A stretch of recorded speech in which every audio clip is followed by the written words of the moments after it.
بسم الله الرحمن الرحيم. الحمد لله كما ينبغي جلال وجهه وعظيم سلطانه، والصلاة والسلام على نبينا محمد وآله. أما بعد، يجيكو أساجي برنامج هي التأملات القرآنية. التأملات القرآنية قرآن جي آية جو تفسير تدبر جي الله تعالى أساجي حكم كريتهم ليدبروا آياته. الله سي كيدو قرآني أفلا يتدبرون القرآن لتجد الله سي أساجي حكم كريتهم القرآن پڑھو أي سمجھو ليدبروا آياته. مو قرآن نازل कयो आहे त उनखे पढ़नि ऐं सम्झनि. ليدبروا जिते किथे अलाह ताला असांखे हुकुम इहो ई थो करे त क़ुर पढ़ो, लेकिन सोचे सम्झी पढ़ो ऐं उन जो मुजिज़ा ॾिसो। त असांखे इहो अलाह जी तरफ़ां हुकुम आहे। हीअ आहे तअम्मुलात क़ुरआनिया 43 नंबर आहे। والسماء والطارق. والسماء والطارق ये आख़िरी सिपारे में 30 नंबर सिपारो अल्लाह ताला कसम थो खणे। ऐं जीअं असां पहिरियों चयो त अल्लाह ताला जी मर्ज़ी आहे, हर शइ पंहिंजी पाण पैदा कई अथसि। जेकी शइ अज़ीम ॾिसंदो आहे त उन जो कसम खणंदो आहे। त हीअ सूरत तारिक़, सूरत जो बि सूरत तारिक़ आहे ऐं अल्लाह ताला कसम थो खणे वस्समाइ वत्तारिक़। हीअ सूरत तारिक़ जो अल्लाह ताला कसम सूरत में इन में छाजे लाइ थो खणे, कीअं थो खणे, उहो असीं थोरो पढ़ी सूरत ऐं पोइ माना कढूं। अल्लाह से जो والسماء والطارق وما أدراك ما الطارق। और नबी करीम السماء والطارق आसमान में खड़को ऐं आवाज़ आहे। तारक जिन मुतरकी सां या कंहिं लोह सां कंहिं शीख सां धकु हणबो आहे कंहिं शइ खे, उन जो अल्लाह से कसम खणे थो तारनि में, आसमान में। वमा अदराक, नबी करीम खे सुवाल आहे इहो त तोखे कहिड़ी ख़बर मोहम्मद इन तारिक छा आहे। النجم الثاقب, हिकिड़ो तारो आहे उहो ॿियनि तारनि खे इन जीअं लठ थींदी आहे उनखे धकु थो हणे, उन नजम साक़िब। हाणे इहे सभु क़िस्म अलाह ताला खया आहिनि ऐं असां नबी करीम सां मुखातिब आहे। पोइ छा थो चए इन कुल्लु नफ्स लम्मा अलैहा हाफ़िज़। इहो कसम सिर्फ़ु इन जे करे आहे त या मोहम्मद हर इंसान जे जेके बि अमल करे बि थो असीं उन्हनि खे उनजी हिफ़ाज़त था कयूं। तो अमल सालिह कयो त उहो लिखियो पियो आहे, जो बुराई कई त बि लिखियो पियो आहे। अल्लाह साईं पहुचे थो फलियंजुरिल इंसान मिम्मा ख़ुलिक़। पोइ ॾिसे इंसान त छा मां पैदा थियो आहे। ख़ुलिक़ मिन माइन दाफ़िक़, किने पाणी मां, मिटी ऐं पाणी मां पैदा थियो आहे।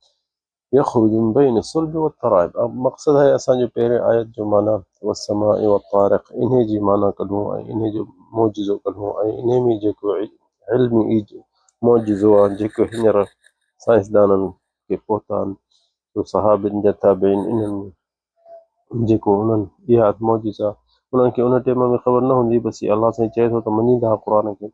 जीअं बि आहे, त उहो पंहिंजे जेतिरो ज़हन बढ़ाईंदा हुआ त पोइ माना कुझु कढंदा हुआ। पर ही असीं हींअर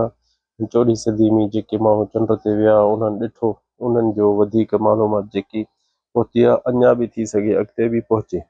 अञा बि थी सघे पहुचे। हाणे जेके जंहिं ते पहुता आहिनि उहा असीं उन जो ॾिसूं त छा मौजिज़ा आहिनि। इहे जेके अंग्रेज़ विया आहिनि चंड ते लथा आहिनि, वरी ओॾा मशीनूं मोकिलिनि था, त उहो ॾिसनि पिया त हीउ जेको असांजो जहान आहे इहो जंहिंमें असीं आहियूं, त इन में हू पहिरियां सम्झंदा हुआ त चंड ऐं सिज आहे बसि। पर जंहिं महिल मथे विया त हुननि त ॾिठो तमामु घणियूं ॿिया बि तारा आहिनि। त उन्हनि जो थोरो मुख़्तसर करे तफ़सील ॿुधायूं था। उलमा हिते पहिरां मुफ़सिरीन चवनि पिया त अलाह ताला जीअं चयो वन नजम साक़िब, बसि हिकिड़ो तारो आहे, उहो तारो उन जो अलाह साईं कसम खयो आहे। पर ही जेके आसमान ते चंड ते विया उहे छा था चवनि, उन्हनि जो पहिरियों ॿुधो। पहिरियों उलमा असांखे ॿुधायूं त असांजी ज़मीन ऐं आसमान ते या चंड ते जेके वञनि था 1.5 लख किलोमीटर परे आहे असां खां चंड, और सिज, माफ़ कजो सिज। त उलमा चवनि था त ॾिसो त केॾो मख़लूक आसमान जे ख़ल्क़ ॾेढी अज़ीम आहे। इहो ॾिसंदा हलो त थोरा रक़म जेके किताबनि मां कढूं था त उहो ॿुधो त सिज असां खां 1.5 लख किलोमीटर परे आहे। यानी हितां खां वठी असीं पाकिस्तान जेको 4000 किलोमीटर परे आहे, पर हीउ 1.5 लख किलोमीटर असां खां परे आहे। त बि ॾिसो असां उनजी गरमाश असां वटि पहुचे थी कीअं। ऐं सिज खां जेके तारा परे परे जेके अचनि, जंहिं ते सिज पहुचे थो उहे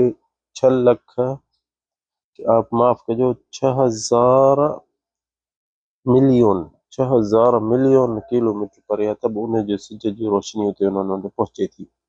तारनि ते। अजीब शइ आहे, ॾिसो केॾो परे आहे। उलमाउनि जो चवणो त पहिरियां इहो सिज जिथे पहुचे थो ओस ते अॼु वञी था सघूं असूं ॾिठनि त 7 खां 8 तारा आहिनि वॾा ॿिया नंढा नंढा जंहिं ते सिज पहुचे थो त इन्हनि नालो रखियो हिकिड़े हिकिड़े तारे जो ज़ुहल आतारिद ज़ुहरा हिकिड़े हिकिड़े नाला रखियनि परे को वेझे जेके 7-8 तारा जेके वेझे हिननि खे नज़र आया मिशननि सां ऐं हिननि अंग्रेज़नि जे सोच में इहा हुई त सिर्फ़ु इहे ई तारा आहिनि असांजे आसमान ज़मीन जे भरिसां ऐं इहो ई हुननि जो एतिक़ाद हो पर कुझु टाइम अॻिते हिननि ॾिठो त ही त जेके तारा आहिनि ही त थोरा आहिनि इन्हनि खे नालो रखियनि पहिरियों हिकिड़े हिकिड़े जो नालो रखियनि पोइ वरी हिननि जेके 7-8 ज़मीन जे ऐं सिज जे वेझे आहिनि इन्हनि खे मजमुआ शमसिया नालो रखियनि मजमुआ शमसिया जेके सिज जे वेझे आहिनि इहे इन्हनि जो नालो इहो रखियनि इन मजमुआ जेके जंहिंजो पहिरियां असां मजमुआ शमसी इहा जेको असांजे सिज ऐं ज़मीन जे वेझे आहे इन्हनि जो नालो मजमुआ रखियनि पोइ वरी ॾिठुनि त इहे इन जे ॿाहिरां वरी हिकिड़ी वॾी ॿी मजमुआ आहे जंहिंजो नालो रखियनि अल मजर इहा त उन्हनि खे तारा हुननि ॻणण जेके उन जे अंदरि तारा आहिनि अंडरग्राउंड में उन जे आहिनि त हुननि ॾिठो त रक़म जेके ॿुधाइनि पिया त मिलियन मिलियन 9 मिलियन मिलियन तारा उन में आहिनि अंदरि हल इहे हिकिड़े हिकिड़े खे पिया ॾिसनि वरी वञनि मिशननि सां त हिननि ॾिठो त हीअ त तमामु वॾी शइ आहे मक़सदु आहे उते हिकिड़े तारे खे ॾिठुनि त उहो तारो छा हुजे जीअं लठ हुजे गोल न आहे जीअं असीं तारनि खे ॾिसूं था हीअ लठ वांगुरु घुमे पियो हुननि जे अंदरि ऐं जिन में लठ वांगुरु घुमी ऐं रोशनी हुजेसि या रोशनी जी जेकी लठ हुजेसि जंहिं तारे खे लॻे पियो त उन खे रोशनी थी पई वञे वरी टुटी पियो वञे त ऊंधा थी पियो वञे पर जंहिं तारे खे लॻे पियो रोशनी उनखे त उनखे आवाज़ पियो निकिरे त जीअं ठका थींदो आहे जेको तारे हाणे एतिरा करोड़े तारा हुजनि त ज़रूरु हुन में लॻनि पियो इन जी रोशनी हीउ फिरे पियो सॼे आसमान में त हुननि ॾिठो त इन जो नालो रखियनि त नजम असाक़िब हिननि पाण इन्हनि अंग्रेज़नि ग़ैर मुस्लमाननि नजम साक़िब हिननि नालो रखियो इन जो त इहो लिखंदा पिया आहिनि हिन तारे जो ही नालो था रखो हिन जो हाणे ॾिसो अलाह जो